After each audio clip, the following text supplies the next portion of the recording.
అమ్మ ఇప్పుడు ఇదంతా మీరు విశ్వం పైన రీసెర్చ్ చేయడము, మీరు నిజంగా అన్నిట్లో ప్రాణం ఉంది మొక్కల్లో ప్రతి ఒక్క దాంట్లో అని చెప్పి మీరు నమ్మి వాటితో మీరు ముచ్చటించడానికి ఇష్టపడి ఆ ఆహ్లాదాన్ని అనుభూతి చెందారు కాబట్టి మీకు అనిపిస్తున్నాయా ఈ వండర్స్ అన్ని?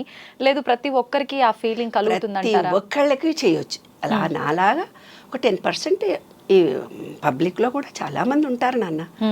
ఎందుకంటే హృదయం అనే దాంట్లో ఒక కృతజ్ఞతా భావం ఎవరికైతే ఉంటుందో, అందరినీ సమాన దృష్టితో ప్రేమించగలిగే మనస్తత్వం మనలో ఉంటుందో, ప్రతి ఒక్కటి సిక్స్త్ సైన్స్ అంటారు దాన్ని. సిక్స్త్ సైన్స్ అంటే ఏంటంటే జరగబోయేవి తెలుస్తాయి. లేదు నీకు కొంతమంది కర్మానుగ్రహం వల్ల ఏమవుతుందంటే కొంత పూర్వజన్మ జ్ఞానమే నాకు కావాలి అని అనుకుంటారు. వాళ్ళకు పూర్వజన్మ జ్ఞానం తెలుస్తుంది. లేదు నాకు ఫ్యూచర్ ఎలా ఉంటుందో నాకు తెలియాలని వాళ్ళు ఏకాగ్రత పెట్టి ఆలోచించినట్టయితే వాళ్ళు అది కూడా వాళ్ళు చూడగలరు. సిక్స్త్ సైన్స్ అంటారు దాన్ని. కాబట్టి అందరితో మనం మాట్లాడవచ్చు. ఇప్పుడు నా దగ్గరికి 45 ఏళ్ళ అనుభవం నాన్న. ఎవరైనా వచ్చి నా ముందు కూర్చొని ప్రాబ్లమ్స్ చెప్తారనుకో, వాడు కొట్టిండు, వాడు తిట్టిండు, వాడిడిచి పెట్టిండు, అట్టిడిచి పెట్టిండు, వాళ్ళ కష్టాలన్నీ బాగా చెప్తుంటారు కదా. పింగళానాడి ఎక్కువ పనిచేస్తే అంటే చంద్రనాడి వాళ్ళకి జరిగిపోయిన విషయంలోనే వాళ్ళు బ్రతుకుతూ పోతుంటారు, యూతులకి రారనమాట. అప్పుడు నాకు తెలిసిపోతుంది వాళ్ళు కూర్చునే పద్ధతి, కళ్ళకుతో చూసే పద్ధతి, వాళ్ళు చేతులు కట్టుకునే పద్ధతి, వాళ్ళ మొహంలో ఫీలింగ్స్ చెప్పి వాళ్ళు ఎందుకు వచ్చారో నేను చెప్పేస్తాను.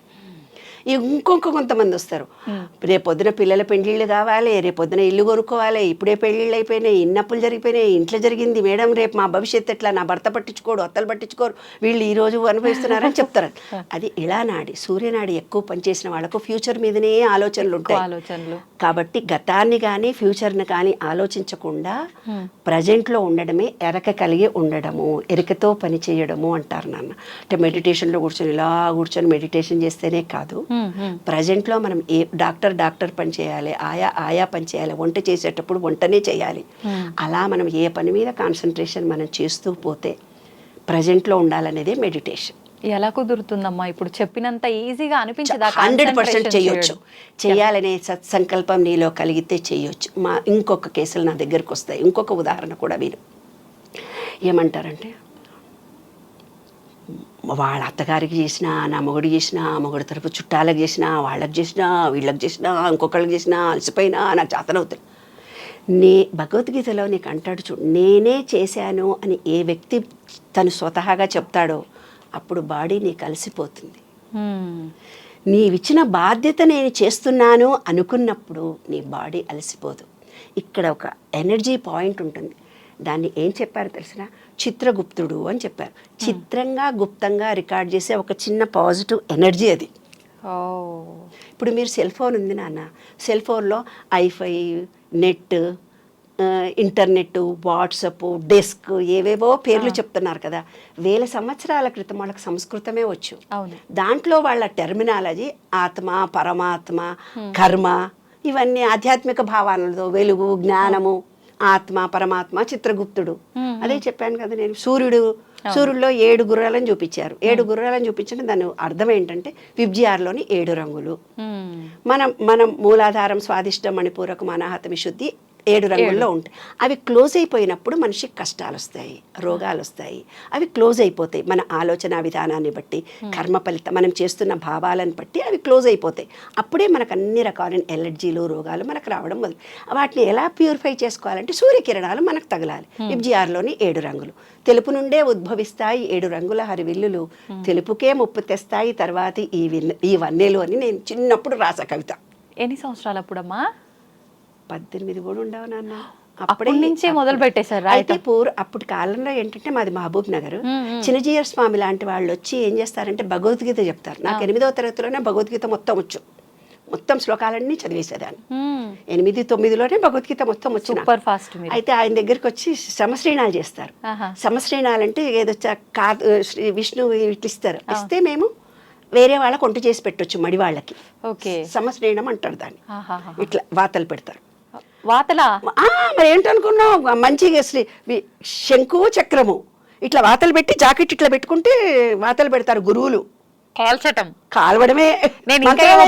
మంత్రాలయంలో వేస్తాడుగా చేతి మీద. మంత్రాలయం గుళ్ళో కూడా వాతలు వేడి వేడిది ఇట్లా చేతుల మీద వేస్తారు ఆయన గురువులు. మంత్రాలయంలో కూడా వేస్తారు. అప్పుడు ఇట్లా జాకెట్ ఇట్లా తీసి పెడితే ఈ భుజాల మీద వేసేవాళ్ళు మాకు. అప్పుడు ఆయన ఓ వేదము కవిత్వం ఏదేదో చెప్తుంటే గురువు గారి దగ్గరికి పోయి నేను ఒక కవిత చదివా.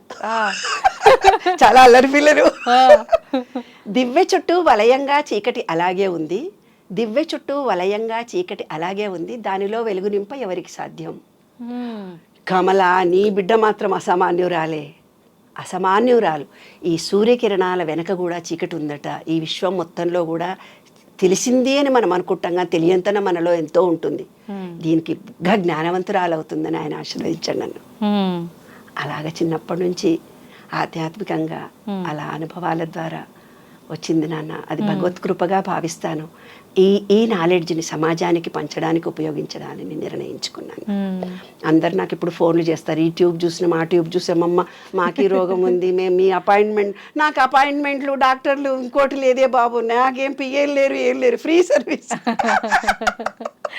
నేను ఫ్రీ సర్వీస్ చేస్తాను అంతేగాని ఎప్పుడు డబ్బు సంపాదించాలని ధోరణితో నేను చేయలేదమ్మా. అందరికీ ఏదో నాకు తోచిన సలహాలు సంప్రదింపులు చేస్తూ ఉంటాను అంతే తప్ప ఒక పిఎన్ పెట్టుకొని ఫ్యామిలీ కౌన్సిలింగ్ చేస్తే డబ్బులు తీసుకోవడం నాకు తెలియదు కూడా. అందరిని మనసారా ప్రేమిస్తానన్న. ఎంతటి కష్టాలు ఉన్న వాళ్ళని కూడా ఈ 45 ఏళ్ల నుంచి అందరి ప్రాబ్లమ్స్ సాల్వ్ చేయగలిగే శక్తిని భగవంతుడు ఇచ్చాడు. సంతోషం అమ్మ, చాలా సంతోషంగా ఉంది నాకు మీతో మాట్లాడుతుంటే. అయితే ఇప్పుడు మీరు అదంతా చెప్పిన తర్వాత ఈ మధ్య కాలంలో కొంతమంది భగవంతుడితో మాట్లాడుతున్నామని, భగవంతుడు మాకు కనిపిస్తున్నాడని చెప్తున్నారు. నిజంగా భగవంతుడిని కూడా చూడడం సాధ్యపడుతుందా? ఆయనతో మాట్లాడడం సాధ్యపడుతుందా? 100%. ఎలా అంటే విను, దేవుడు అనే ఒక రూపాన్ని మన పెద్దలు మనకు ఇచ్చారు. అది ఉట్టుట్టిగా వాళ్ళు ఇవ్వలేదు.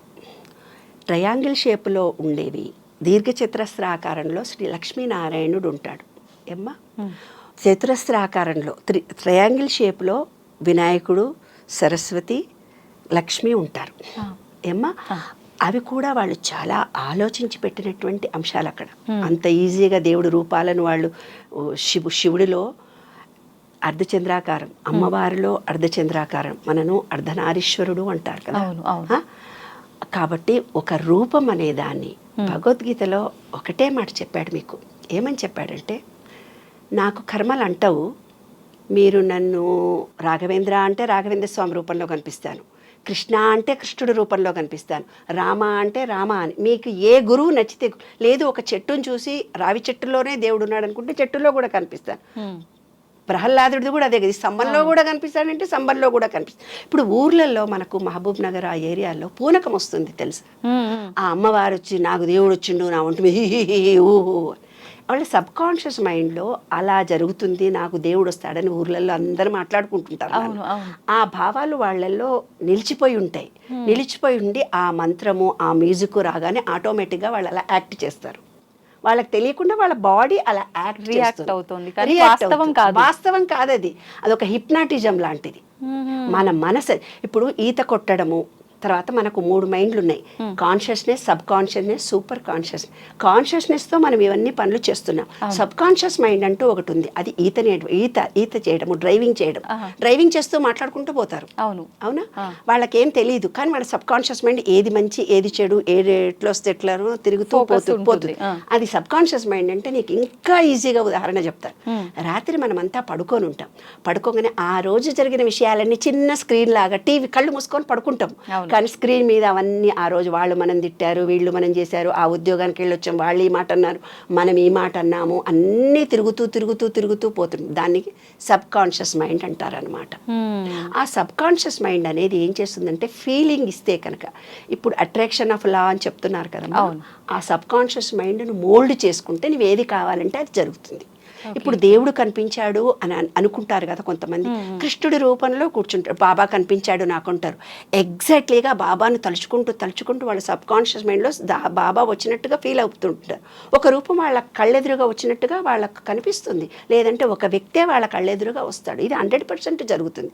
ఎందుకంటే వాళ్ళు ఒక బయట ఉండేది ఒక ఎనర్జీ, వీళ్ళల్లో ఉండేది ఒక ఎనర్జీ. వీళ్ళకి ఏముందంటే ఈ సబ్ కాన్షియస్ మైండ్కు ఫీలింగ్ బాగా తెలుసు.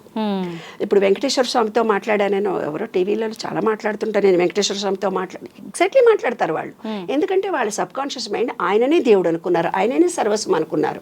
కాబట్టి వాళ్ళు వెంకటేశ్వర స్వామితో మాట్లాడతారు, తర్వాత ఇంకొకళ్ళు కృష్ణుడితో మాట్లాడతాడు, హరే రామ హరే కృష్ణ వాళ్ళు కృష్ణుడితో మాట్లాడతారు. ఎందుకంటే 24 గంటలు వాళ్ళ భజన చేయడం కృష్ణ కృష్ణ కృష్ణ కృష్ణ అనుకుంటుంటారు. కొంతమంది రామ రామ రామ అనుకుంటుంటారు. రాముడు కూడా వాళ్ళకు సహాయం చేస్తాడు, రామా నీవే ఉన్నావు అని. ఏదైతే కొన్ని బీజాక్షరాలు దేవుళ్ళు ఉన్నారో ఏ రూపంలో మనం ఆలోచించుకుంటే ఆ రూపంలో మనకు కనిపిస్తాడు. ప్రేమ రూపంలో చూస్తే ప్రేమనే విశ్వమంతా కనిపిస్తుంది. అదంతా ఒక ఫీలింగ్ నాన్న. దేవుడు ఉన్నాడు. దేవుడు అంటే ఏంది? ఒక ఫీలింగ్. దేవుడు అంటే ఏంది? ఒక ఎనర్జీ. దేవుడు అంటే ఏంది? 100% ఉన్న ఎలక్ట్రిసిటీ ఎనర్జీ. ఏంటి? సెల్ ఫోన్ ఉంది నాన్న నీ దగ్గర, సెల్ ఫోన్కు ఛార్జింగ్ పెట్టాలి. అవును ఏమ్మా, నీ చెప్పాను కదా ఇక్కడ ఒక చిన్న చిప్ ఉంది. ఆ చిప్లో ఏమవుతుంది? నువ్వు సెల్ ఫోన్ మార్చినాక మీరు ఏమంటారు? 30% పాత ఉంటాయి మేడం దాంట్లో, మొత్తం డిలీట్ అయిపోతాయని. అట్లా మీ పూర్వజన్మ సంస్కారాలు కొన్ని 30% ఉంటాయి దాంట్లో, ఆ చిప్పులో క్యారీ అవుతాయి. ఇంకో 30% ఏమవుతాయి? నీవు ఏ కుటుంబంలో, వైశ్య కుటుంబంలోనా ఇంకో కుటుంబంలో పుట్టినా ఆ జీన్స్ వస్తాయి.